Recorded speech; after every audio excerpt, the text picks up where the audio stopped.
ಸೀನು ಇಲ್ಲಿದ್ಯಾ? ನಿನ್ಗೋಸ್ಕರ ಮನೆ ಎಲ್ಲ ಹುಡುಕ್ತೆ. ಅದೇನು ಸೀನು, ನಗ್ನಗ್ತಾ ಆಲ್ ದ ಬೆಸ್ಟ್ ಹೇಳ್ತೀಯಾ ಅನ್ಕೊಂಡೆ. ಅಷ್ಟೊಂದ್ ಕೋಪದಲ್ಲಿದ್ಯಲ್ಲ. ನಾನು ನಿನ್ ಬಗ್ಗೆ ಏನೇನೋ ಅನ್ಕೊಂಡಿದ್ದೆ ಆದ್ಯ. ನೀನ್ ಇಷ್ಟೊಂದು ಈಗೋ ತೋರಿಸ್ತಾ ಇದೀಯ ಅಲ್ವಾ? ಏನಾಯ್ತು ಸೀನು, ಯಾಕೆ ಹಾಗೆ ಮಾತಾಡ್ತಿದ್ಯಾ? ಅಂದ್ರೆ ನಾನು ಹೇಳಿದ ವಿಷಯ ನಿನ್ಗೆ ನೆನಪಿಲ್ಲ ಅಂದಂಗಾಯ್ತು. ನಾನು ಎಕ್ಸಾಮ್ ಟೆನ್ಷನ್ ಅಲ್ಲಿದ್ದೆ. ಆದ್ರೂ ನಿನ್ ಹತ್ರ ಹೇಗಾದ್ರೂ ಆಲ್ ದ ಬೆಸ್ಟ್ ಹೇಳಿಸ್ಕೋಬೇಕು ಅಂತಿದ್ದೆ. ನೀನು ಏನೇನೋ ಮಾತಾಡ್ತಿದ್ಯಲ್ಲ. ಏನೇನೋ ಅಲ್ಲ ಆದ್ಯ, ನಮ್ಮ ಅಮ್ಮನ ಬಗ್ಗೆ ಮಾತಾಡ್ತಿದ್ದೀನಿ. ಅಮ್ಮನ್ಗೆ ಸಾರಿ ಹೇಳು ಅಂತ ಹೇಳಿದ್ದೆ ತಾನೆ, ಏನಕ್ಕೆ ಹೇಳಲಿಲ್ಲ? ಓಹ್ ಅದಾ, ಹೇಳೋಣ ಅಂತ ಹೋಗಿದ್ದೆ. ಆಗ ಅತ್ತೆ ನಿದ್ದೆ ಮಾಡ್ತಿದ್ರು. ಎಷ್ಟು ನಿರ್ಲಕ್ಷ್ಯದಿಂದ ಹೇಳ್ತಿದ್ಯಾ ಆದ್ಯ. ಹೇಳ್ಬೇಕು ಅಂತ ಮನ್ಸಿರ್ಬೇಕು ಆದ್ಯ, ಇಲ್ಲ ಅಂದ್ರೆ ಲಕ್ಷ ಕಾರಣಗಳು ಸಿಗತ್ತೆ. ಅಂದ್ರೆ ಏನೀಗ? ನಾನ್ ನಿಮ್ಮ ಅಮ್ಮನ್ಗೆ ಸಾರಿ ಹೇಳಿದ್ರೆ ಮಾತ್ರ ಒಳ್ಳೆಯವಳ? ಇಲ್ಲ ಅಂದ್ರೆ ನನ್ ಮೇಲೆ ಕೋಪ ಮಾಡ್ಕೋತ್ಯಾ? ಅದನ್ ಬಿಟ್ಟು ನಾನ್ ಯಾಕೆ ಹೇಳಿಲ್ಲ ಅಂತ ಕಾರಣ ಮಾತ್ರ ತಿಳ್ಕೊಳಲ್ವಾ? ಅದೇನೇ ಇದ್ರೂ ಕೂಡ ನೀನ್ ಮಾಡ್ತಿರೋದ್ ಸರಿ ಇಲ್ಲ ಆದ್ಯ. ಸೀನು, ನಾನು ಸಾರಿ ಹೇಳೋದಕ್ಕೆ ಹೋಗಿದ್ದೆ. ಆಗ ಅವರು ನಿದ್ದೆ ಮಾಡ್ತಿದ್ರು. ಆಮೇಲೆ ಹೇಳೋಣ ಅನ್ಕೊಂಡ್ರೆ ಎಕ್ಸಾಮ್ ಟೆನ್ಷನ್ ಅಲ್ಲಿದ್ದೆ. ಇದೆಲ್ಲ ಸುಳ್ಳು ಆದ್ಯ.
ಟೈಮ್ ಆಗ್ತಿದೆ, ಇನ್ನೂ ಸ್ಟಾರ್ಟೇ ಆಗ್ತಿಲ್ವಲ್ಲ.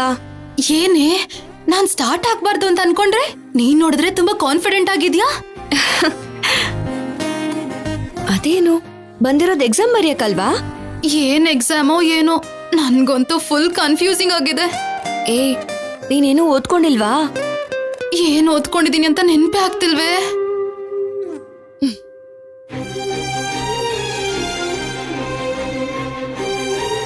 ಆದ್ಯಾ, ನೀನ್ ಯಾಕೆ ಹೀಗಿದ್ಯಾ? ಕ್ವೆಶ್ಚನ್ ಪೇಪರ್ ಹೇಗಿರುತ್ತೆ ಅಂತ ಚಿಕ್ಕ ಟೆನ್ಷನ್. ಕೂಲ್ ಆದ್ಯಾ, ಟೆನ್ಷನ್ ಮಾಡ್ಕೊಂಡ್ರೆ ಏನಾಗಲ್ಲ. ನಂತರ ಧೈರ್ಯವಾಗಿರ್ಬೇಕು. ನೀನ್ ಚೆನ್ನಾಗ್ ಪ್ರಿಪೇರ್ ಆಗಿದ್ಯಾ? ಓ, ಇದಕ್ ಮುಂಚೆ ಇದ್ದಿದ್ ರಾಜಲಕ್ಷ್ಮಿನೇ ಬೇರೆ, ಈಗಿರೋ ರಾಜಲಕ್ಷ್ಮಿನೇ ಬೇರೆ. ಫುಲ್ ಓದ್ಬಿಟ್ಟಿದ್ದೀನಿ. ಓವರ್ ಕಾನ್ಫಿಡೆನ್ಸ್ ಅನ್ಸ್ತಿಲ್ವಾ? Only confidence. ಡೌಟೇ ಇಲ್ಲ, ನಾನ್ ಪಾಸ್ ಆಗ್ತೀನಿ. ಇಡೀ ಕಾಲೇಜ್ ನನ್ನನ್ನೇ ನೋಡ್ಬೇಕು. ನೋಡ್ತಾರ ಬಿಡೆ. ಸ್ವಲ್ಪ ಹೊತ್ತಿನ ಮಾತಾಡ್ದೆ ಸುಮ್ನಿರ್ತ್ಯಾ? ನಾನು ಓದಿರೋದ್ನ ಕೂಡ ಮರ್ತ ಹೋಗ್ಬಿಡ್ತೀನಿ ಅನ್ಸ್ತಿದೆ. ರಾಜಲಕ್ಷ್ಮಿ ಪಾಸ್ ಆದ್ರೆ ಕೋಚ್ ಸರ್ ಪ್ರೀತಿಸ್ತಾರೆ ಅಂತ ಎಕ್ಸ್ಪೆಕ್ಟೇಷನ್ ಇಟ್ಕೊಂಡಿದ್ದಾಳೆ. ಆಮೇಲೆ ನಿಜ ಗೊತ್ತಾದ್ರೆ ಹೇಗ್ ಕನ್ವಿನ್ಸ್ ಮಾಡೋದು? ಕೋಚ್ ಸರು. ರಾಜಿ, ಇರು, ಸರ್ನ ಮಾತಾಡ್ಸ್ಕೊಂಡ್ ಬರ್ತೀನಿ, ಸರಿನಾ? ಅದ್ ಹಾಗಲ್ಲ ರಾಜಿ, ನಾನು ಅವ್ರು ಕೊಟ್ಟಿರೋ ಮಾತನ್ನ ಅವ್ರು ಮರ್ತ ಹೋಗಿರ್ಬೋದು. ಒಂದ್ಸಲ ಅವ್ರಿಗೆ ನೆನಪು ಮಾಡಿಸ್ ಬರ್ತೀನಿ, ಸರಿನಾ? ರಾಜಿ ರಾಜಿ ಶೋ ಈಗ ರಾಜಲಕ್ಷ್ಮಿಗೆ ನಿಜ ಗೊತ್ತಾದ್ರೆ ಎಕ್ಸಾಮ್ ಕೂಡ ಬರಿಬೇಕು ಅನ್ಕೊಳ್ಳಲ್ಲ. ಅವಳನ್ನ ಹೇಗ್ ತಡೆಯೋದು? ಓ ಗಾಡ್, ಅವಳನ್ನ ತಡಿಲೇಬೇಕು. Sir sir hi sir. Hi Rajalakshmi, ಚೆನ್ನಾಗಿ ಪ್ರಿಪೇರ್ ಆಗಿದ್ಯಾ? ಓ ನೋಡ್ತಾ ಇರಿ ಸರ್, ಫಸ್ಟ್ ರ್ಯಾಂಕ್ ನಾನೇ ಬರ್ತೀನಿ. ಗುಡ್. ಟೆನ್ಷನ್ ಮಾಡ್ಕೊಳ್ದೆ, ಹ್ಯಾಪಿಯಾಗಿ ಎಕ್ಸಾಮ್ ಬರಿ. ಅಯ್ಯೋ ಆದ್ಯಾ, ಬಂದಾಗಿಂದ ನೋಡ್ತಾನೆ ಇದೀನಿ. ನೀನ್ ಯಾಕೆ ಯಾವತ್ತೂ ಇಲ್ದಿರೋ ಟೆನ್ಷನ್ ಇವತ್ ಮಾಡ್ಕೋತಾ ಇದ್ಯಾ? ಎಕ್ಸಾಮ್ ಬಗ್ಗೆ ಟೆನ್ಷನಾ? ಎಕ್ಸಾಮ್ ಬಗ್ಗೆ ಅಲ್ಲ ಛಾಯಾ, ರಾಜಲಕ್ಷ್ಮಿ ಬಗ್ಗೆ. ನಿನ್ ತಲೆ. ಅವಳು ನಮ್ಗಿಂತ ಚೆನ್ನಾಗಿ ಪ್ರಿಪೇರ್ ಆಗಿದ್ದಾಳೆ. ಅವಳು ಈಸಿಯಾಗಿ ಪಾಸ್ ಆಗ್ಬಿಡ್ತಾಳೆ. ಅವಳ ಬಗ್ಗೆ ನೀನೇನ್ ಟೆನ್ಷನ್ ಮಾಡ್ಕೋಬೇಡ. ಅದು ಹಾಗಲ್ಲ ಛಾಯಾ, ಪಾಸ್ ಆದ್ರೆ ಕೋಚ್ ಸರ್ ಲವ್ ಮಾಡ್ತಾರೆ ಅಂತ ಹೇಳಿದೀನಿ. ಅದು ಸುಳ್ಳು. ಏನು ಸುಳ್ಳು ಹೇಳ್ದ್ಯಾ? ಎಂತ ಕೆಲ್ಸ ಮಾಡ್ದೆ ಆದ್ಯಾ? ನಿಜ ಅನ್ಕೊಂಡು ಆ ಹುಚ್ಚಿ ಎಷ್ಟು ಖುಷಿ ಪಡ್ತಿದ್ದಾಳೆ ನೋಡು. ಹೌದು ಛಾಯಾ, ಅವಳನ್ನ ಹೇಗ್ ಕನ್ವಿನ್ಸ್ ಮಾಡ್ಬೇಕೋ ಗೊತ್ತಾಗ್ದೆ ಹಾಗೆ ಸುಳ್ಳು ಹೇಳ್ಬೇಕಾಗ್ ಬಂತು. ಎಲ್ಲ ಹಾಳ್ ಮಾಡ್ಬಿಟ್ಟಿಯಲ್ಲೇ. ಅಷ್ಟು ಕೋಳು ರಾಜಲಕ್ಷ್ಮಿ ಚಿಕ್ಕ ಚಿಕ್ಕ ವಿಷಯಕ್ಕೂ ಹತ್ ಬಿಡ್ತಾಳೆ. ನೀನ್ ಇಷ್ಟು ದೊಡ್ಡ ಸುಳ್ಳು ಹೇಳಿದ್ಯಾ ಅಂತ ಅವಳು ಗೊತ್ತಾದ್ರೆ ನಿಜವಾಗ್ಲೂ ಅವಳು ಸುಮ್ನಿರ್ತಾಳ? ಇವಾಗ ಏನ್ ನಡೆಯುತ್ತೋ ಏನೋ, ದೇವ್ರೆ ಕಾಪಾಡಪ್ಪ.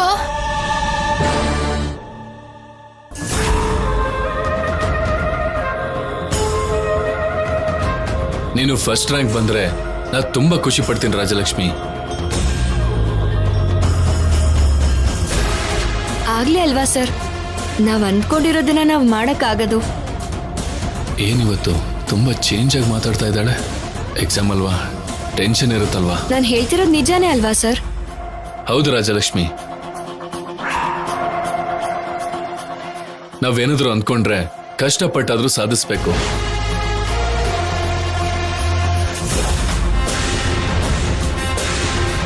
ಇವನೇನು ರಾಜಲಕ್ಷ್ಮಿ ಹತ್ರ ಮಾತಾಡ್ತಾ ಇದ್ದಾನೆ? All the best Rajalakshmi.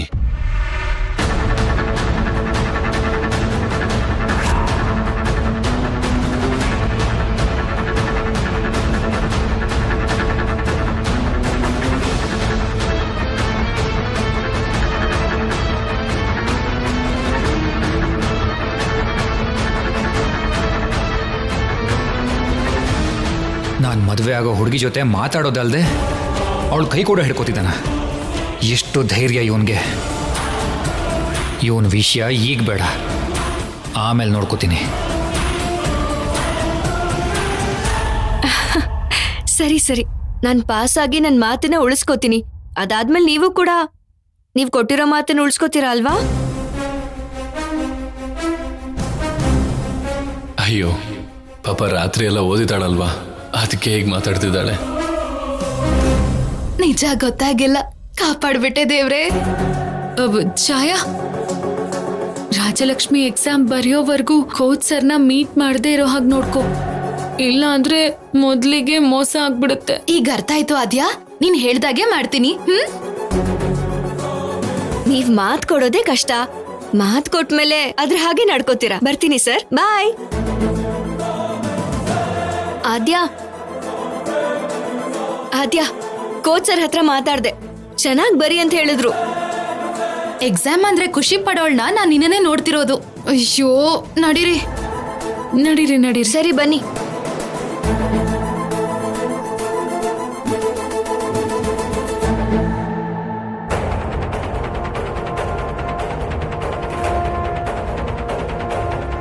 ಲೇ, ನಾನು ಆಮೇಲೆ ಮಾಡ್ತೀನಿ. ಏನಾಯ್ತೋ? ಯಾಕೆ ಹೇಗಿದ್ದೀಯಾ? ನನ್ನ ಜೀವನದಲ್ಲಿ ಯಾಕೋ ಯಾವುದು ಕೂಡ ಸರಿಯಾಗಿ ನಡೆಯಲ್ಲ ಅನ್ನಿಸ್ತಾ ಇದೆ. ಅಂತೂ ಕೊನೆಗೂ ನನ್ನ ಲೈಫಲ್ಲಿ ರಾಜಲಕ್ಷ್ಮಿ ಹೆಂಡತಿಯಾಗಿ ಬರ್ತಿದ್ದಾಳೆ ಅನ್ಕೊಂಡ್ರೆ, ಈಗ ಮಧ್ಯದಲ್ಲಿ ಆ ಶೌರ್ಯ ಬೇರೆ ಬಂದಿದ್ದಾನೆ. ನನ್ನ ಮದುವೆ ಆರಾಮಾಗಿ ನಡೆಯುತ್ತೆ ಅನ್ಕೊಂಡಿದ್ದೆ, ಆದ್ರೆ ಈಗ ಅದೇ ಮದುವೆ ಶೌರ್ಯದಿಂದ ನಿಂತು ಹೋಗುತ್ತೆ ಅನ್ನಿಸ್ತಾ ಇದೆ. ಅಲ್ಲ, ಯಾಕಪ್ಪ ಅವನಿಗೆ ಅಷ್ಟೊಂದು ದ್ವೇಷ? ಹಳೆದನ್ನೆಲ್ಲ ಇನ್ನೂ ಕೂಡ ಮನಸ್ಸಲ್ಲಿ ಇಟ್ಕೊಂಡು ನನಗೆ ಸ್ವಲ್ಪ ಕೂಡ ನೆಮ್ಮದಿ ಇಲ್ದಿರೋ ಥರ ಮಾಡ್ತಾ ಇದ್ದಾನೆ. ನನ್ನ ವಿಷಯದಲ್ಲಿ ಏನು ಬೇಕಾದರೂ ಸಹಿಸ್ಕೋತೀನಿ ನಾನು, ಆದರೆ ಮದುವೆ ವಿಷಯದಲ್ಲಿ ಏನಾದರೂ ತಪ್ಪು ನಡೆದ್ರೆ ಅವನನ್ನು ಮಾತ್ರ ಸುಮ್ಮನೆ ಬಿಡಲ್ಲ. ಪ್ರಶಾಂತ್, ಏನ್ ಮಾತಾಡ್ತಿದ್ಯೋ? ಅವ್ನ್ ನಿನ್ ಮದ್ವೆ ನಿಲ್ಸ್ಬೇಕು ಅಂತ ಯಾಕೆ ಅನ್ಕೋತಾನೆ? ಅವ್ನಿಗೆ ನಮ್ಮೇಲ್ ಕೋಪ ಇದೆಯಾ ಹೊರತು ನಮ್ ಮರ್ಯಾದೆ ತೆಗಿಬೇಕು ಅಂತ ಇಲ್ಲ. ನಮ್ಗೆ ಒಳ್ಳೇದ್ ಮಾಡ್ಲಿಲ್ಲ ಅಂದ್ರೂ ಕೆಟ್ಟದಂತೂ ಮಾಡಲ್ಲ. ಅಮ್ಮ, ಈಗ ನನ್ನ ವಿಷಯದಲ್ಲಿ ಅವನು ಅದನ್ನೇ ಮಾಡ್ತಿದ್ದಾನೆ. ರಾಜಲಕ್ಷ್ಮಿ ಜೊತೆ ಮಾತಾಡ್ತಾ ಇದ್ದಾನೆ. ಅವಳ ಹತ್ರ ಏನ್ ಮಾತಾಡಿ ಅವಳ ಮನ್ಸು ಬದಲಾಯಿಸ್ತಾ ಇದ್ದಾನೋ ನನಗಂತೂ ಅರ್ಥ ಆಗ್ತಾ ಇಲ್ಲ. ಆದ್ರೂ ಕಾಲೇಜಲ್ಲಿ ಅಷ್ಟೊಂದು ಜನ ಹುಡುಗಿರು ಇರ್ಬೇಕಾದ್ರೆ ಅವಳ ಜೊತೆನೆ ಯಾಕೆ ಮಾತಾಡ್ಬೇಕು ಅವನು? ಕಾಲೇಜಲ್ಲಿ ಕೋಚ್ ಆಗಿದ್ದಾನ ಅವನು. ಮಾತಾಡದೆ ಹೇಗಿರ್ತಾನೆ ಹೇಳು? ಆದ್ರೆ ಮಾತಾಡಿದ್ರೆ ತಪ್ಪೇನೋ?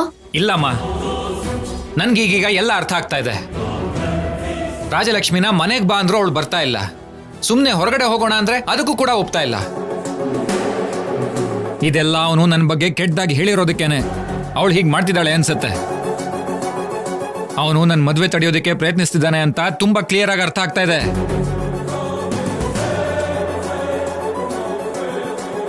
ನೀನು ಆವೇಶ ಪಡಬೇಡ ಕಣೋ. ಅಸಲಿ ವಿಷಯ ಏನು ಅಂತ ತಿಳ್ಕೊಳ್ದೆ ಅವಸರ ಪಟ್ರೆ ಸಮಸ್ಯೆ ಜಾಸ್ತಿ ಆಗುತ್ತೆ.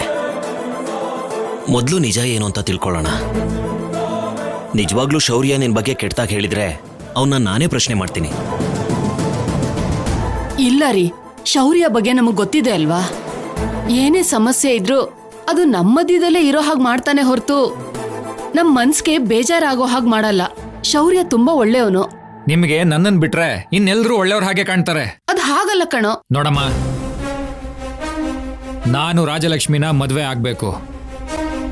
ಆ ಶೌರ್ಯ ಮದುವೆ ನಿಲ್ಲಿಸ್ಬೇಕು ಅಂತ ಏನಾದ್ರೂ ಪ್ಲಾನ್ ಮಾಡಿ ಅವನಿಂದೇನಾದ್ರೂ ಮದುವೆ ನಿಂತ್ರೆ ನಾನು ಏನ್ ಮಾಡ್ತೀನಿ ನನಗೆ ಗೊತ್ತಿಲ್ಲ. ಇದನ್ನ ನೀವು ನೆನ್ಪಿಟ್ಕೊಳ್ಳಿ ಅಷ್ಟೇ.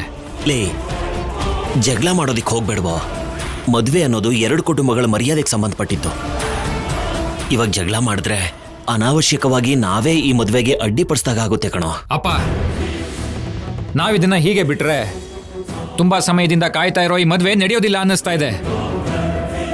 ಆಗ ನಾವಲ್ಲ, ಆ ದೇವರೇ ಬಂದ್ರು ಈ ಸಂಬಂಧ ಮುಂದುವರ್ಸೋದಿಕ್ಕಾಗಲ್ಲ. ಹಾಗಿದ್ರೆ ಇವಾಗ ಏನ್ ಮಾಡ್ಬೇಕು ಅಂತ ಹೇಳ್ತೀಯಾ? ಒಂದು, ರಾಜಲಕ್ಷ್ಮಿ ಆ ಕಾಲೇಜ್ನ ಬಿಡಬೇಕು. ಇಲ್ಲ, ಅವನನ್ನ ಆ ಜಾಬಿಂದ ಆದ್ರೂ ತೆಗೆಸ್ಬೇಕು. ಹಾಗಲ್ಲ ಕಣೋ. ಶೌರ್ಯನ ಕೆಲ್ಸದಿಂದ ತಗ್ಸೋಕೆ ನಿನ್ಗೇನ್ ಹಕ್ಕಿದೆ?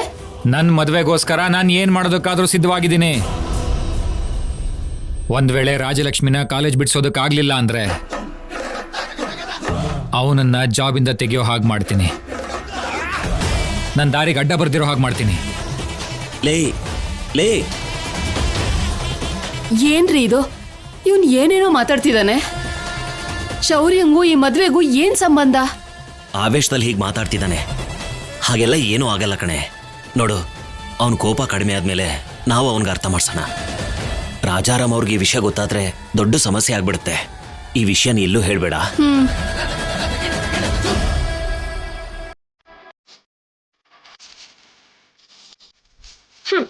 ಸೀನು ಅವನ್ ಮದ್ವೆ ಮಾಡ್ಕೊಂಡು ಬೈಕಲ್ಲಿ ತಿರ್ಗಾಡ್ತೀನಿ ಅನ್ಕೊಂಡಿದ್ದೆ. ಈ ಥರ ಅವನಿಗೋಸ್ಕರ ಬೀದಿಲ್ ನಿಂತು ಕಾಯ್ತೀನಿ ಅಂತ ಅನ್ಕೊಂಡೇ ಇರಲಿಲ್ಲ. ಈಗಲಾದ್ರೂ ನನ್ನ ಆಸೆ ನೆರವೇರಿಸೋ ದೇವ್ರೆ. ಈ ಸಲ ಮಾತ್ರ ನಾನು ಅನ್ಕೊಂಡಿದ್ದಾಗಲೇಬೇಕು. ಸೀನು ಮಾವ ನನ್ನ ಪ್ರೀತಿ ಬಿದ್ದೋಗ್ಲೇಬೇಕು.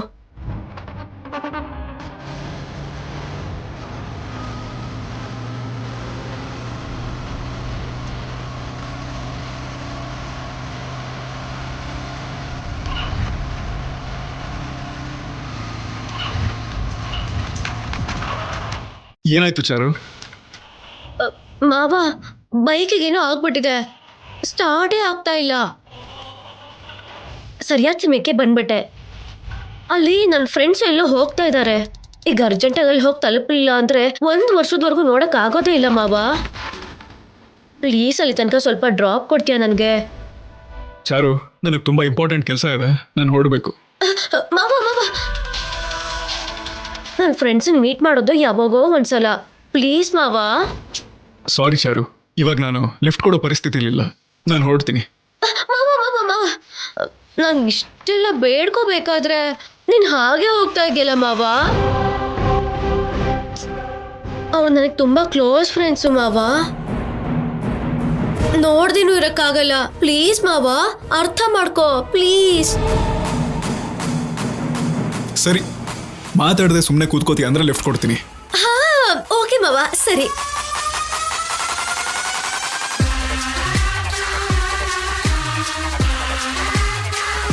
ಚಾರು ಸ್ವಲ್ಪ ಹಿಂದೆ ಕೂತ್ಕೋ. ಸರಿ.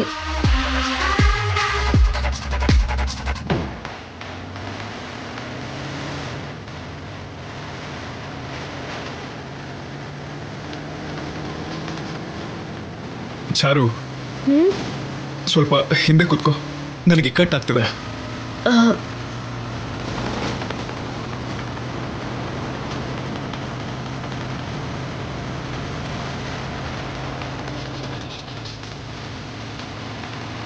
ಯಾಕ್ ಮಾವ ಚಕ್ಕಲ್ಗುಳಿ ಕೊಟ್ಟಂಗೆ ಆಗ್ತಾ ಇದೆಯಾ? ಏ, ಚಾರು ಸುಮ್ಮನಿರು. ಏನು ಚಾರು, ಬೇಡ. ಸುಮ್ಮನಿರು ಮಾವ. ಚಾರು ಏ, ನಿನಗೆ ಹೇಳ್ತಿರೋದು ಸುಮ್ಮನಿರು ಚಾರು. ಅಯ್ಯೋ ಚಾರು ಚಾರು ಚಾರು ಸೈಲೆಂಟ್ ಆಗಿರು ಚಾರು. ಚಾರು ಹಿಂಸೆ ಆಗ್ತಿದೆ ಚಾರು, ಸುಮ್ಮನಿರು ಒಂದೇ. ಚಾರು ಚಾರು ನಿನಗೆ ಹೇಳ್ತಿರೋದು ಅರ್ಥ ಆಗ್ತಿಲ್ವಾ ನಿನ್ಗೆ? ತುಂಬಾ ಚಕ್ಲಿಗುಳಿ ಚಾರು, ಆಗ್ತಾ ಇದೆಯಾ? ಚಾರು ಸುಮ್ಮನೆ ಕೂತ್ಕೋ. ಚಾರು ಏ,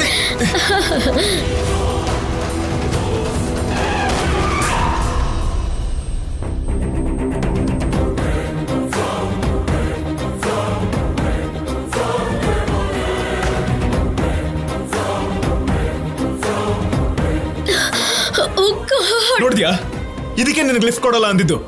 ಸಾರಿ ಮಾವ. ಏನ್ ಸಾರಿ, ಬಟ್ಟೆ ಎಲ್ಲ ಹಾಳಾಯ್ತು.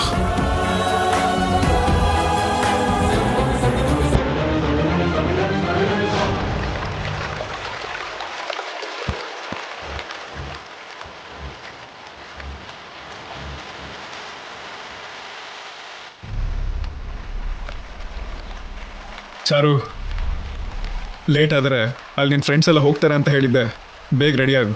ಆಯ್ತು ಮಾವ.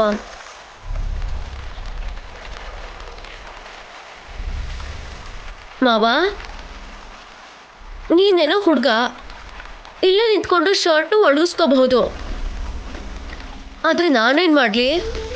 ನನ್ನ ಟಾಪ್ನ ಹೇಗೆ ಒಣಗಿಸ್ಕೊಳ್ಳಿ? ಅದಕ್ಕೆ ನಾನೇನು ಮಾಡ್ಬೇಕೀಗ ಚಾರು? ಕೋಪ ಮಾಡ್ಬಿಟ್ಟು ಏನು ಬೇಕಾದರೂ ಮಾಡ್ಕೊ. ಏನು? ಅಲ್ಲ ಮಾವ, ಟವಲ್ ಏನಾದರೂ ಸಿಗ್ಬಹುದಾ ಅಂತ ಕೇಳಿದೆ ಅಷ್ಟೇ. ಈ ಜಾಗದಲ್ಲಿ ಅದೆಲ್ಲ ಎಲ್ಲಿ ಸಿಗುತ್ತೆ? ಮತ್ತೇನು ಮಾಡೋದು ಮಾವ? ಒಂದು ಹೆಣ್ಣನ್ನ ಗಂಡ ಆಗೋನ್ ಮಾತ್ರ ಈ ರೀತಿ ಎಲ್ಲ ನೋಡಬೇಕು. ಮೊದಲೇ ನೀನು ನನ್ನ ಮದುವೆ ಆಗಲ್ಲ ಅಂತ ಹೇಳಿದ್ಯಾ? ಚಾರು ಜಾಸ್ತಿ ಮಾತಾಡ್ಬೇಡ, ನೀರು ಹಾಕಿ ತೊಳಿ.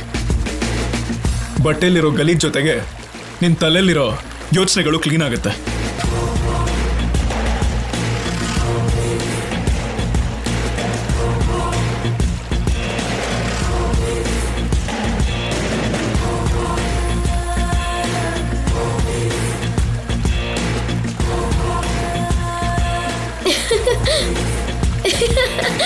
ಚಾರು ಏನ್ ಮಾಡ್ತಿದ್ಯಾ?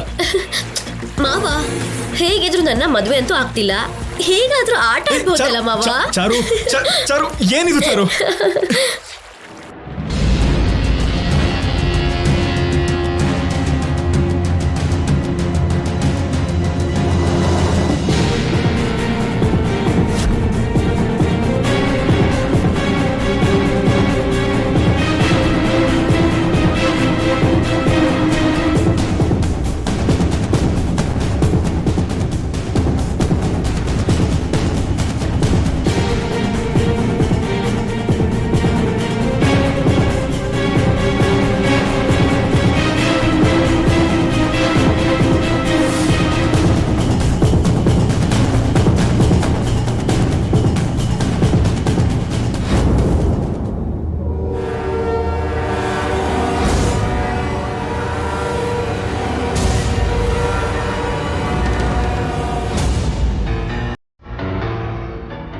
ಸೀನು,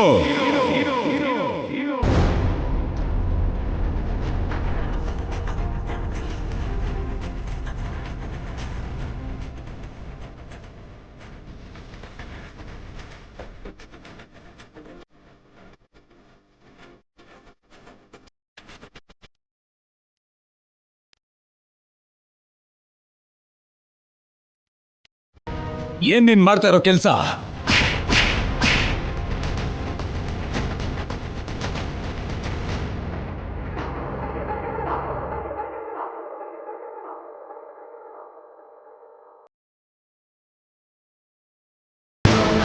ಮಾವ ಒಂದ್ ನಿಮಿಷ ಕೇಳಿ ಮಾವ. ನಿನ್ ಬುದ್ಧಿ ಜ್ಞಾನ ಸಂಸ್ಕಾರ ಎಲ್ಲಿ ಹೋಯ್ತು? ಮಾವ ನಾನೇನು ಮಾಡಿಲ್ಲ ಮಾವ. ಏಯ್, ಒಂದ್ ಹುಡುಗಿ ಜೀವನ ಅಂದ್ರೆ ಅಷ್ಟು ಕೀಳಾಗೋಯ್ತಾ?